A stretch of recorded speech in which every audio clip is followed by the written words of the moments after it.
esclavos, ¿verdad? Nadie quiere pasar estos malos ratos, ¿verdad? Y obviamente uno no quisiera estar en esto, hay que hacerlo, porque si no, no hay manera en que entiendan estas personas, ¿verdad? Pero por favor, como les digo, no cometan ese error, ¿verdad? Asistan a todas sus cosas. Ahorita los que están de turno solo van al turno, o sea, tienen más chance de descanso, por así decirlo.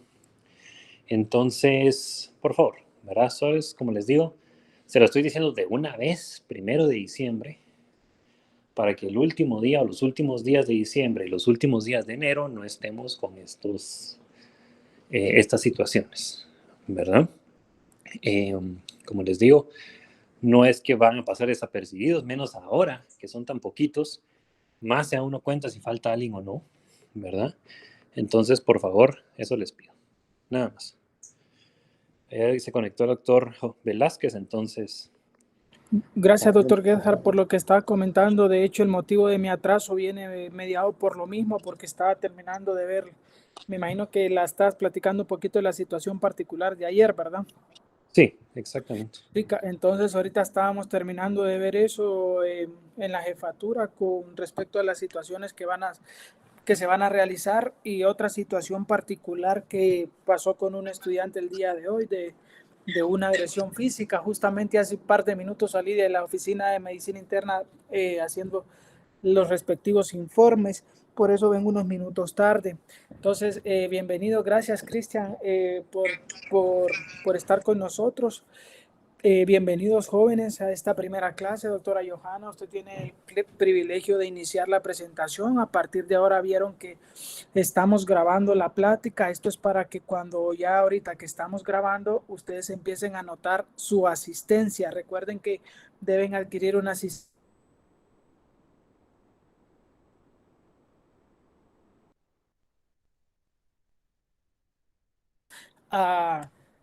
al grupo donde estamos todos excusando o explicando la razón de ser por la cual no está en la clase. Ayer que fue mi última intervención con los médicos que acababan de salir de esta rotación, que terminamos, me dio mucho gusto las palabras que me decía uno de los doctores.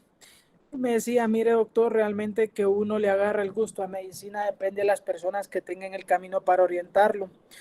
Y decía, pues expresaba el doctor que para él había sido muy provechoso su rotación en medicina interna por el apoyo que había recibido de nosotros y por todas las interacciones que había logrado tener en el hospital y que se iba muy contento y realmente que había sido de mucho provecho para él. Pues creemos que con ustedes debe ser igual. Les hablamos el día que nos reunimos, les dimos nuestras expectativas, el ideal que tenemos con cada uno de ustedes y pues de verdad que para nosotros es un gusto estar con ustedes aquí hoy, iniciando las actividades académicas.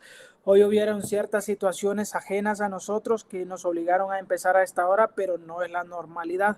Hoy es un día que vamos a hacer la excepción. Y pues por cuestiones de tiempo, como se les explicó ese día, de hecho Hospital Roosevelt fue quien definió el programa académico para ahorita, para este mes, y fue sometido a votación y todos los demás cuerpos docentes de las otras facultades se apoyaron en nuestro programa académico para desarrollarlo de igual manera, porque en las propuestas éramos los que tratábamos de abarcar la mayor cantidad de temas en el único tiempo que tenemos permitido. Y pues por esa razón estamos aquí hoy para empezar desde hoy ya la primera interacción con ustedes y la realización de nuestra primera clase. Doctora Johanna, a partir de ahora yo le voy a dar la palabra a usted, yo voy a ir apoyándole en lo que sea necesario y le voy a dar la oportunidad para que comiencen a anotar la asistencia. Gracias por estar aquí. Adelante, doctora. Muchas gracias, doctor. Muy buenas tardes a ustedes, doctores, compañeros. El día de hoy voy a dar la clase sobre enfermedad por hipersecreción gástrica. Quiero comenzar recordando brevemente lo que es la anatomía y la fisiología normal del estómago. Vamos a tener que la ubicación de este va a tener una dependencia, debido a que por el biotipo del paciente, el contenido que va a tener el estómago y la posición del paciente, esta va a variar. Sin embargo, va a tener una presencia principalmente en lo que es el epigastrio y el hipocondrio izquierdo, y levemente en el mesogastrio y en el flanco izquierdo.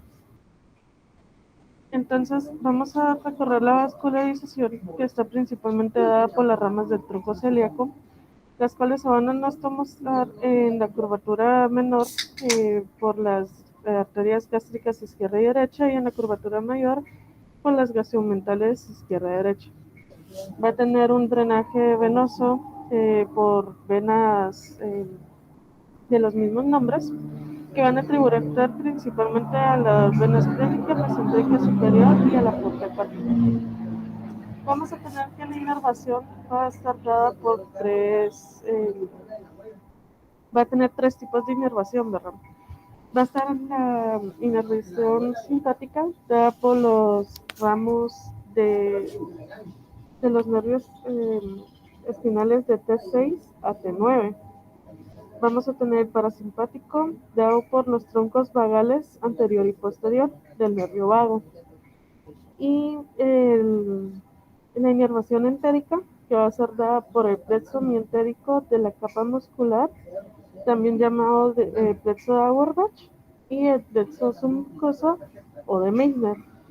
Vamos a recordar que el sistema nervioso entérico va a ser el que va a dar principalmente las órdenes, por decirlo así, de las secreciones tanto exocrinas como endocrinas, de la actividad vasomotora, del de la micro y macromotilidad y de la actividad inmunitaria del intestino. Mientras que el sistema nervioso central va a regular esta actividad por medio de las fibras simpáticas y parasimpáticas solo a nivel local. Vamos a tener que, por configuración, vamos a tener que el estómago tiene una forma semejante a una letra J, que va a tener una cara anterior y una cara posterior. Va a tener dos extremos, que va a ser dado por los músculos de esfínter, tanto el pilórico a nivel distal como el esofágico a nivel proximal. Vamos a tener que tiene dos curvaturas, una curvatura menor del lado derecho y una curvatura mayor del lado izquierdo.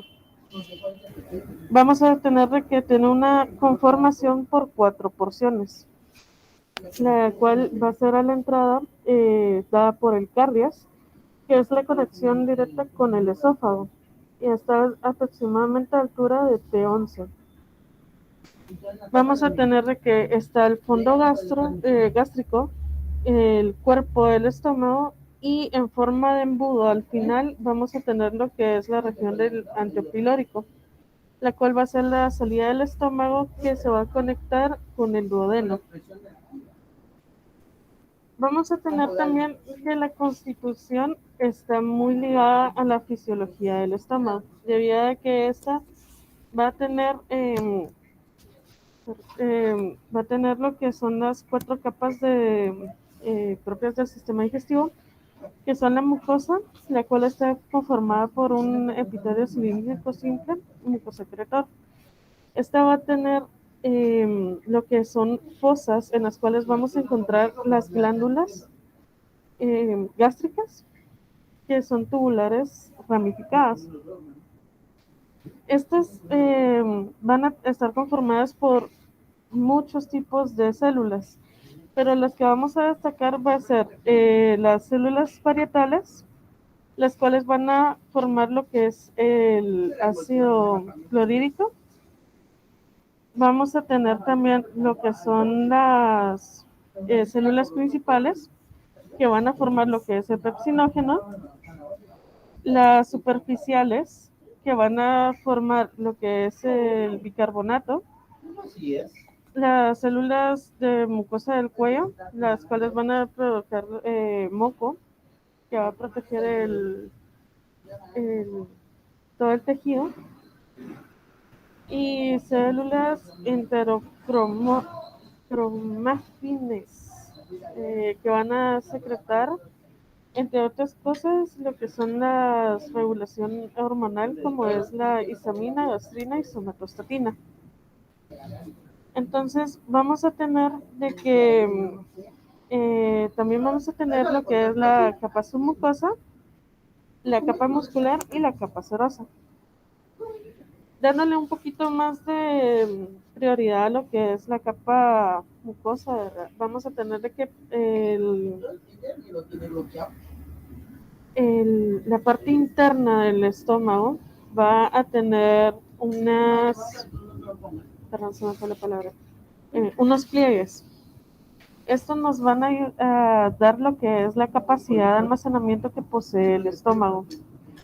Estos pliegues desaparecen cuando el estómago tiene contenido para digerir, ¿verdad? Este puede llegar a tener su capacidad máxima entre 2 y 3 litros de contenido. Después vamos a tener de que otra función del estómago va a ser la secreción del jugo gástrico, la cual aproximadamente va a ser de 2 a 3 litros por día, las cuales se van a dar por fases. Vamos a tener que, por ejemplo, va a haber una secreción basal de 1 a 5 milimoles por hora. Vamos a tener que después van a ser dados por fases, ¿verdad? Por ejemplo, vamos a tener la fase cefálica de la secreción gástrica, que va a producir principalmente por estímulos visuales, estímulos gustativos, de olfato. Esto va a activar la vía de la acetilcolina y va a producir secreción de ácido gástrico. Y esto va a ser para que el estómago se prepare para poder degradar ese alimento que va a ingresar al cuerpo, ¿verdad? Entonces, después vamos a tener lo que es una fase gástrica, que esta se da cuando el alimento llega al estómago. Este se distiende y empieza lo que son los reflejos que estimulan la secreción de gastrina. También va a tener lo que es altas concentraciones de ácido clorhídrico, pepsinógeno y la misma gastrina, ¿verdad?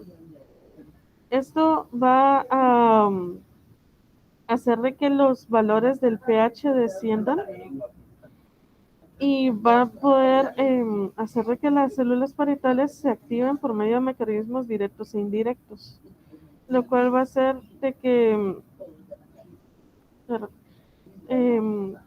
las células parietales, como habíamos mencionado, son las que van a producir factor intrínseco y factor del ácido clorhídrico. Entonces, estas van a hacer de que el pH disminuya y van a hacer de que al mismo tiempo se vaya inhibiendo dicha liberación, ¿verdad? Porque va a llegar a un valor de pH aproximadamente de 2 y esto va a hacer de que se inhiba la liberación. Después vamos a tener una fase intestinal cuya interacción va a ser por la secreción del ácido, va a ser una respuesta a una comida muy escasa. Entonces, esto va a ser una por liberación de somatostatina. Esto va a venir y va a inhibir la vía de la histamina para que ya no haya secreción de ácido en el estómago. Y así también va a empezar a producir en el intestino lo que es el bicarbonato, para poder contrarrestar la acción del ácido. Entonces vamos a tener también de que, por ejemplo, vamos a tener la acción hormonal de la grelina, que va a ser una hormona reguladora también del apetito expresado por las células G del estómago. Y esto va a ser para aumentar la secreción gástrica del ácido para estimular la liberación de histamina. Después vamos a encontrar de que otra de las funciones del estómago va a ser la misma protección, debido a que este cambio constante de pH, debido a la liberación de agentes nocivos como lo son el ácido clorhídrico propio, la pepsina o los iones hidrógenos. Esto va a proteger el tejido que conforma el estómago, ¿verdad? Y esto va a estar principalmente dado, para empezar, por una capa de moco y bicarbonato. Esta capa es una barrera física y química que va a proteger todo el tejido gástrico del contenido ácido del estómago. Cuando esta barrera falla, lo que se puede dar es de que se empieza a lastimar el tejido propio, ¿verdad? Entonces, lo que va a haber es de que las células cuando cuando se ven afectadas, va a haber una migración de estas células para ir hacia el sitio afectado y reconstruir prácticamente ese tejido.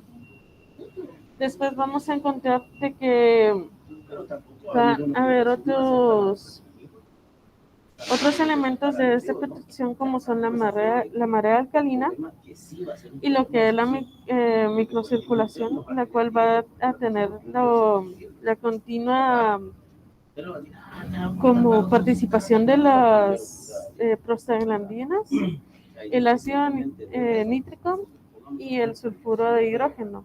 Y esto va a ser para la protección de este tejido ante las lesiones.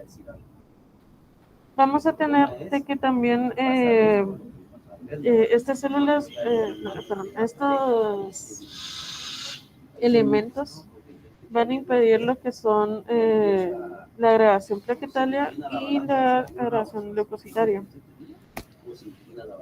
También vamos a tener lo que son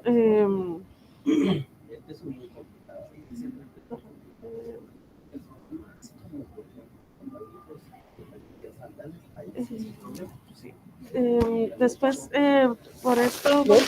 Doctora, solo lo que la doctora está contando hasta ahorita, lo que nos ha platicado, pueden ver ustedes que los alimentos, que digamos la secreción de ácido no está mediada únicamente por la ingesta de alimentos, o sea, no solamente cuando el alimento llega a la cavidad digestiva, empiezan cada una de las fases de flujo gástrico.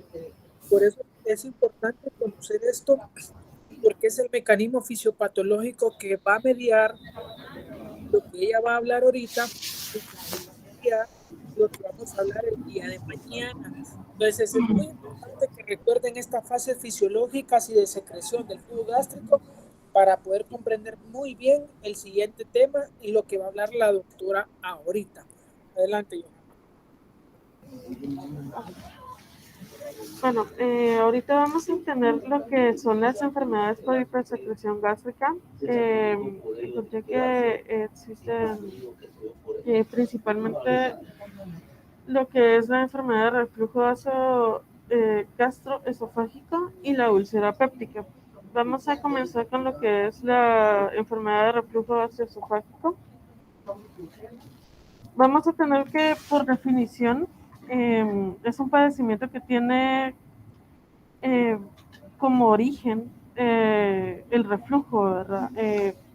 El cual se desencadena síntomas o manifestaciones principalmente en lo que es en el área esofágica y está, por ejemplo, con lo que es la pirosis principalmente, ¿verdad? Vamos a tener de que hay unas variedades de lesiones entre lo que vamos a encontrar la esofagitis, que es una inflamación del tejido. Vamos a tener de que esta se puede dar también lo que es estenosis esofágica, esófago de Barrett y evolucionar a lo que es adenocarcinoma. Debemos recordar que, por ejemplo, lo que es el esófago de Barrett es una alteración del tejido histológico debido a que los jugos gástricos tienen un pH al que no está acostumbrado el tejido histológico del esófago, por lo cual tiene cambios histológicos y estos pueden formarse a un tipo de cáncer, ¿verdad? Vamos bueno, debemos saber de que se calcula que entre un 10 y un 15% de los adultos en Estados Unidos se encuentran afectados por la enfermedad de reflujo gastroesofágico. Para vamos a tener de que existe la clasificación de Montreal para los síndromes esofágicos y extraesofágicos, debido a que pueden presentarse estas manifestaciones, ¿verdad? Y esta clasificación los divide en estos dos grupos. Vamos a tener de que, eh, por ejemplo, el esófago de Barrett, que acabamos de mencionar, y el adenocarcinoma se va a presentar en un síndrome esofágico con lesión de la mucosa. Aparte, por ejemplo, lo que podamos tener, por ejemplo, unos síndromes esofágicos que mencionan muy recurrentemente en la clínica va a ser, por ejemplo, la tos por reflujo.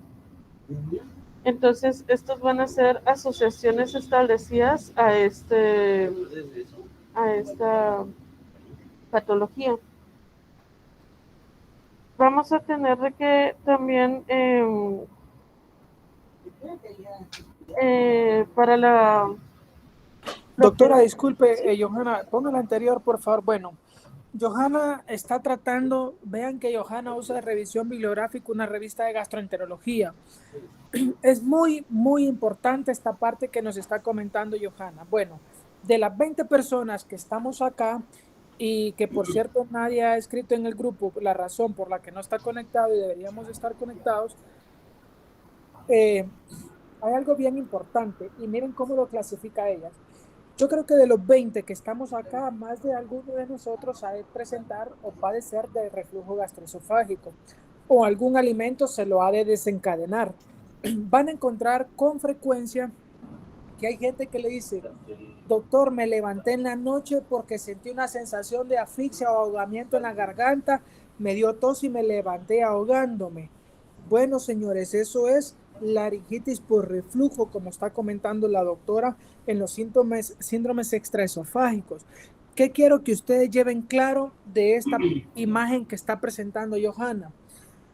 Que tenemos los síndromes esofágicos clásicos, que son los que afectan directamente el esófago. Recuerden que, como ya explicó ella, hay una pérdida del tono del esfínter esofágico y por lo tanto la secreción de ácido gástricos, que ya también ella describió, regurgita a través del esófago y lo quema, lo lastima. Entonces, lo principal que van a sentir es un dolor torácico por reflujo, pero miren, por eso el dolor torácico por reflujo es un diagnóstico diferencial de dolor torácico por infarto, porque es un dolor torácico central que a veces es opresivo, pero en la mayoría de casos es un dolor que quema, que lacinante. Aparte de eso, cuando es repetitivo, va a ir quemando el esófago, va a ir irritándolo mucho. Y cuando producto de esta lesión repetitiva se lesione, recuerden que el esófago tiene epitelio, la mucosa del esófago tiene una característica y la mucosa gástrica tiene otra característica, porque la mucosa gástrica está preparada para tolerar estas cargas de ácidos, la del esófago no. Pero si el reflujo es muy continuo, muy frecuente, el esófago comienza a defenderse y lo que hace es mutar este epitelio también a nivel de esófago y empieza a transformarse el epitelio del tercio distal del esófago a un epitelio similar al que está en el estómago. De cilíndrico pasa, de estratificado pasa a cilíndrico. Y esto es una lesión precancerosa, por eso el reflujo puede llevar a cáncer. Todo, y por eso dice al final adenocarcinoma. Todo esto relacionado los síntomas esofágicos. Ahora vámonos al otro lado donde están los síntomas extraesofágicos. La tos, ¿verdad? Todas las personas que tienen reflujo se quejan de tos. Luego tenemos laringitis por reflujo, que era lo que hablábamos.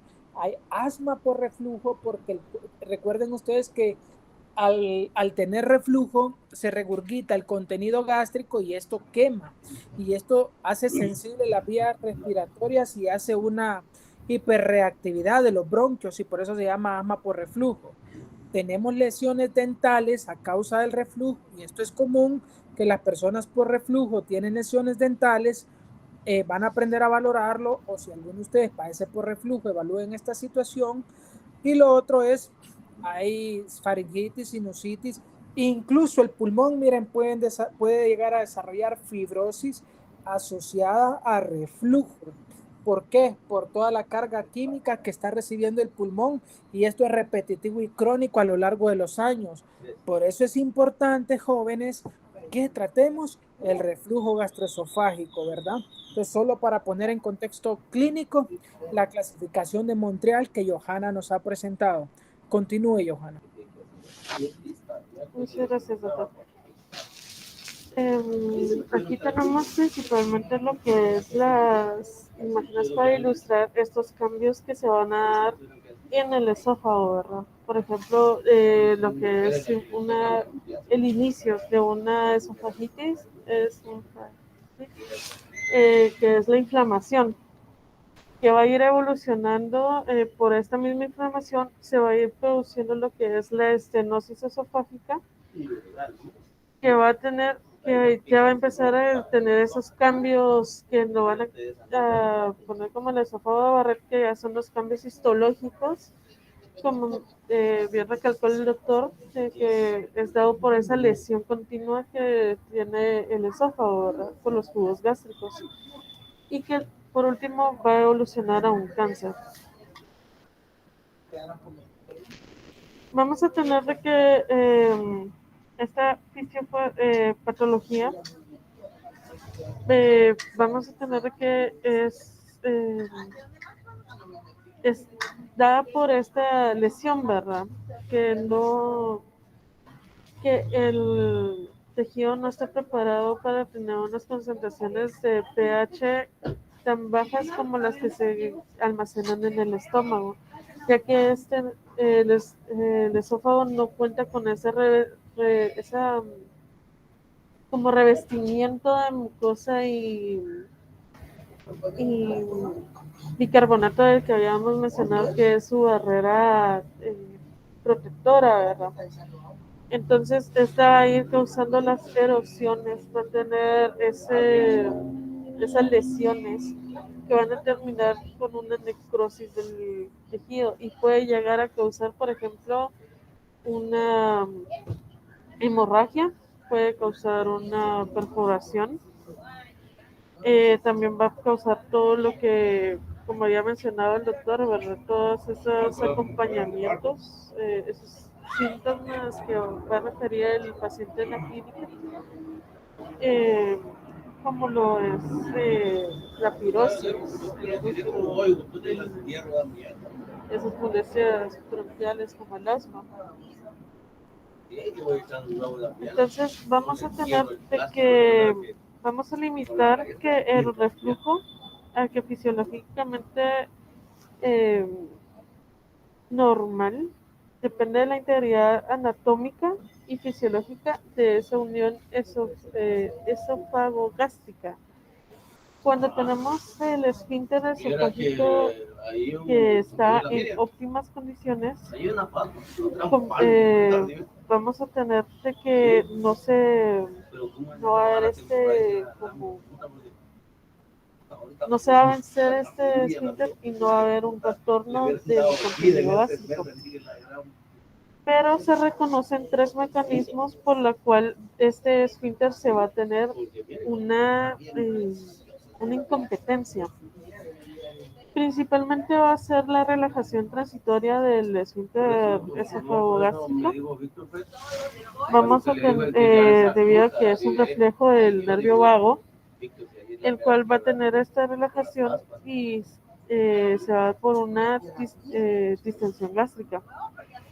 Y es prácticamente el 90% de los casos en sujetos normales sin hernia hiatal. Vamos a tener como un segundo mecanismo lo que es la hipotensión del esfínter, y en un tercero lo que es la distorsión anatómica de la unión esófago-gástrica, como lo es, por ejemplo, la hernia hiatal. Vamos a tener que hay ciertos factores que van a exacerbar el reflujo, sin importar el mecanismo por el cual esté dado la incompetencia de esta unión. Por ejemplo, lo que es la obesidad abdominal, el embarazo, estados de hipersecreción gástrica, retraso del vaciamiento gástrico, alteración de la peristalsis esofágica. Vamos a tener también otro factor como la glotonería. Vamos a tener de que después de que tiene lugar el reflujo ácido, la peristalsis retorna el líquido que refluye hacia la cavidad gástrica, y la eliminación del ácido se completa debido a una acción de amortiguamiento del ácido residual que se da por medio del bicarbonato que contiene la saliva cuando uno va tragando. También vamos a tener que causas de que existen dos causas del retraso de la eliminación de ese ácido, que por ejemplo son las alteraciones de la peristalsis o la disminución del bicarbonato por medio de la disminución de la saliva misma. También vamos a tener que la bilis puede atravesar la membrana celular y que puede causar una lesión celular grave a un entorno ácido débil, y también puede estar implicada como cofactor de la patogenia del esófago de Barrett o de un adenocarcinoma. De ahí es que el reflujo gástrico no tiene que ver solo con el ácido clorhídrico. Vamos a tener de que esta enfermedad va a presentar unos síntomas típicos, como lo son la pirosis y la regurgitación. Después va a tener síntomas menos frecuentes, como son la disfagia y el dolor torácico. Y en otros casos, cuando se presenta un dolor torácico, debe descartarse eh, debe descartarse los orígenes de este dolor, que sean de estructuras que tienen relación directa con el esófago, como son una cardiopatía, ¿verdad? Después vamos a tener de que los diagnósticos diferenciales y las complicaciones se van a dar debido a que van a ser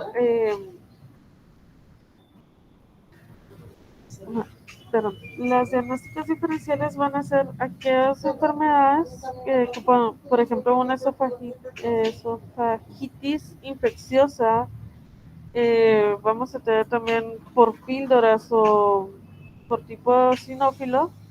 Vamos a tener una enfermedad úlcera péptica. Vamos a tener la dispepsia, el cólico biliar, coronapatías. Eh, Vamos a tener lo que es trastornos de la motilidad esofágica. Y vamos a tener que diferenciar estos por hallazgos por endoscopía. Para lo que es la enfermedad de reflujo esofágico, vamos a tener que la esofagitis erosiva es un signo de que se puede observar por endoscopía y solo aparece en 33% de los pacientes. Mientras que, por ejemplo, cuando encontramos el esófago de Barrett, tenemos que tener en cuenta que es una de las complicaciones más graves que vamos a encontrar en este padecimiento. Vamos a tener de que el tratamiento se recomienda principalmente lo que es el cambio de estilo de vida con medidas terapéuticas como lo sería evitar alimentos que reducen la presión del esfínter esofágico, los cuales son aquellos que vienen y van a inducir el reflujo, ¿verdad? Por ejemplo, los alimentos muy grasosos, el alcohol, la menta, la pimienta, el café y todos aquellos que les dicen irritantes, como por ejemplo los cítricos, ¿verdad? Vamos a tener también lo que son evitar las conductas que conlleven a disminuir lo que es la pirosis y el reflujo, como por ejemplo cambiar de posiciones para dormir. Por ejemplo, en pacientes obesos se pide que bajen de peso, que las dietas, por ejemplo, el cambio de dieta que habíamos mencionado, ¿verdad? Mientras que también tenemos un tratamiento farmacológico, los cuales van a estar principalmente dados por inhibidores de la bomba de protones, debido a que son los más eficaces, son más eficaces que los antagonistas de los receptores de histamina tipo 2. Y ambos son mejores comparados con los placebos, ¿verdad? Estos se dan por tiempo indefinido y según los controles que se vaya viendo de los síntomas. Por último, vamos a tener de que un tratamiento quirúrgico podría ser la fonduplicatura de Nissen, la cual es una porción del estómago que se pliega en torno al esófago distal y crea una barrera antirreflujo. Con con la fundiplicatura de inicio, lo que se busca es crear una herramienta que funcione igual al tono del esfínter esofágico inferior, ¿verdad? Entonces, por eso es que se hace como tratamiento definitivo, pero a las personas que tienen enfermedad por reflujo, lo ideal es tratarlos con inhibidor de bomba de protones, que va a disminuir a través de las células principales, como dijo Johanna, la producción del ácido clorhídrico, y antagonistas de receptores de histamina del tipo 2, como por ejemplo la ranitidina. También muchas veces en estos pacientes es necesario utilizar proquinéticos que aceleren el metabolismo intestinal y favorezcan el vaciamiento más rápido de la cavidad gástrica. Obviamente, nosotros tenemos que hacer una prueba terapéutica y decirle al paciente que lo vamos a tratar con inhibidor de bomba de protones, que tiene que utilizar por lo menos durante 2 semanas, 2 veces al día, y luego se ve el resultado al fármaco. Si la persona, a pesar de esto, no tuvo mejoría clínica, se debe hacer una manometría esofágica para ver realmente si estamos ante un esfínter sin tono o alguna otra alteración. Todo pinta para esto y no hay forma de resolverlo, pues la última forma de tratarlo es con la duplicatura de Nissen, ¿verdad? Entonces, esta es la escala de tratamiento que debemos seguir en los pacientes. Ojo, si un paciente tiene mucho reflujo gastroesofágico y tiene signos de alarma como anemia, pérdida de peso, saciedad precoz, estos pacientes tienen que ir a una endoscopía de emergencia. No podemos basar nada en tratamiento médico. Anemia, pérdida de peso, saciedad precoz son signos de alarma que nos indican que algo más puede estar desencadenando esta enfermedad por reflujo, ¿verdad? Entonces también tengan en mente estos signos de alarma por si tienen familiares o personas que conozcan con esta enfermedad, siempre deben monitorizarla por estos datos. Gracias. Okay. Continuando con lo que es la enfermedad de úlcera péptica,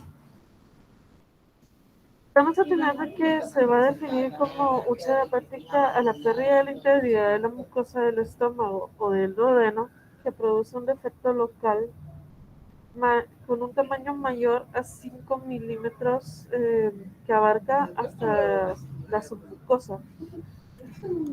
Vamos a tener de que la úlcera hepática normalmente tiene una naturaleza crónica, las que se producen en el estómago o en el duodeno.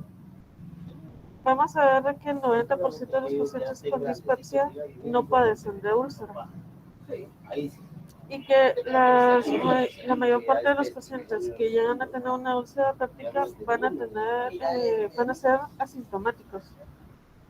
Vamos a tener como factores de riesgo lo que es la infección por H. pylori, lo que es el tabaquismo, la insuficiencia renal crónica, el EPOC, edad avanzada, el consumo de drogas, el estrés psicológico, el consumo de alcohol que produce una cirrosis alcohólica, infecciones virales y el síndrome de Soli-Ellison. Vamos a tener de que en la clínica vamos a tener a un paciente con dolor en el epigastrio que va a ser de tipo urente o lacerante, que va a empeorar con los alimentos en el caso de una úlcera péptica gástrica, mientras que en una úlcera péptica duodenal vamos a tener un dolor en epigastrio urente lacerante que aparece en 90 minutos a 3 horas después de una comida y se alivia a menudo con antiácidos o alimentos. Y va a presentar un dolor por la noche, principalmente entre medianoche y las 3 de la mañana. Vamos a tener de que, por ejemplo, las regurgitaciones, la pérdida de peso, el ortostatismo, estos van a ser un, eh, síntomas que pueden aparecer en cualquiera de las dos úlceras. Sin embargo, las náuseas y los vómitos son más comunes de la úlcera gástrica. Lo que es la taquicardia, el ortostatismo, el abdomen en tabla, la hemorragia y la melena ya son signos de una complicación de esta úlcera. Entonces, esos también son considerados los signos de alarma. Vamos a tener de que el diagnóstico principalmente se va a dar por endoscopía y biopsia. Sin embargo, se pueden hacer otros tipos de pruebas también para completar, por ejemplo, lo que va a ser la causa. Principalmente, por ejemplo, si fuera por uso, por infección de H. pylori, se va a tener, por ejemplo, lo que es la prueba de H. pylori, se puede hacer en cultivo, se puede hacer en test de aliento, se puede hacer con pruebas de dureza. También se va a tener, por ejemplo, con la historia clínica por el uso de crónico de AINES. Vamos a tener, por ejemplo, también como ayuda un hemograma completo. Vamos a tener de que las principales complicaciones de una úlcera hepática va a ser la hemorragia, la perforación y la obstrucción del orificio de salida de la salida gástrica, ¿verdad? Y eso lo que puede causar también es, por ejemplo, una anemia que se va a ver reflejada en el hemograma. Vamos a tener en cuenta de que el tratamiento principal va a ser respecto a la causa. Por ejemplo, si vamos a tratar el H. pylori, podemos utilizar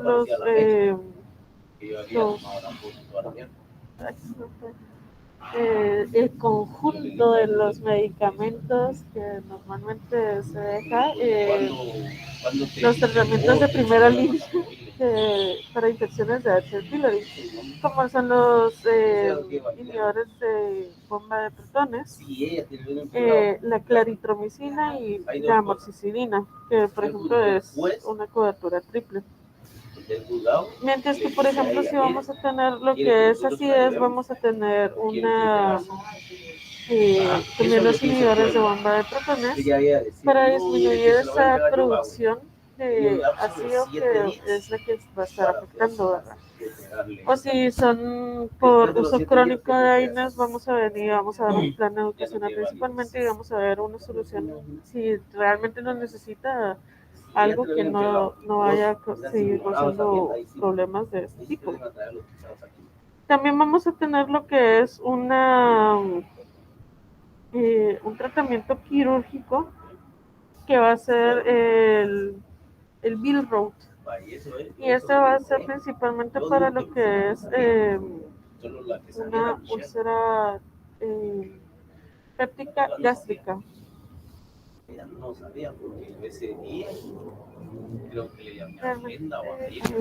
Con esto concluiría lo que pude notar como más principal del tema. Muchas gracias por su atención.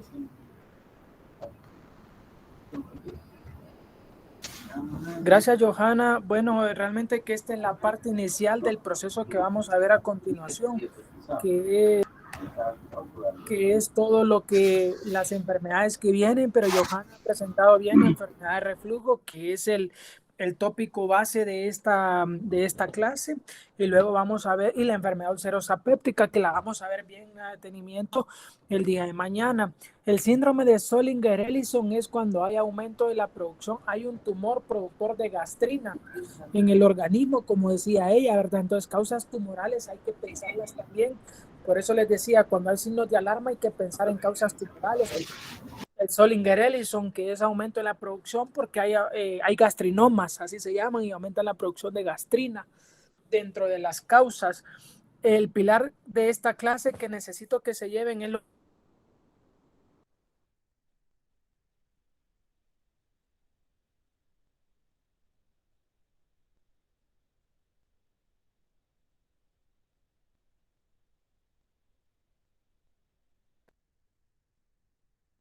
Perdón, jóvenes, que me sacó de la clase.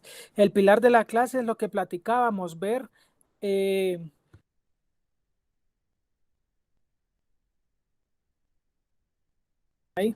pilar de la clase, lo que platicábamos, los síntomas de reflujo esofágicos y extraesofágicos, que son muy importantes a tomar en cuenta. Luego de eso tenemos que valorar el tratamiento, como hemos hablado, y por último, las complicaciones que puede llevar a cabo. Entonces, reflujo no es una enfermedad tan sencilla ni tan indolente. Hay que tenerla en mente y tener cuidado cuando se presente, ¿verdad? Vamos a dar un par de minutos. Johanna, muy bien elaborada la clase, abarcó los temas fundamentales que se debían abarcar. Vamos a dar... Vamos a dar un par de minutos para ver si alguien tiene algún interrogante para poderla resolver ahora mismo.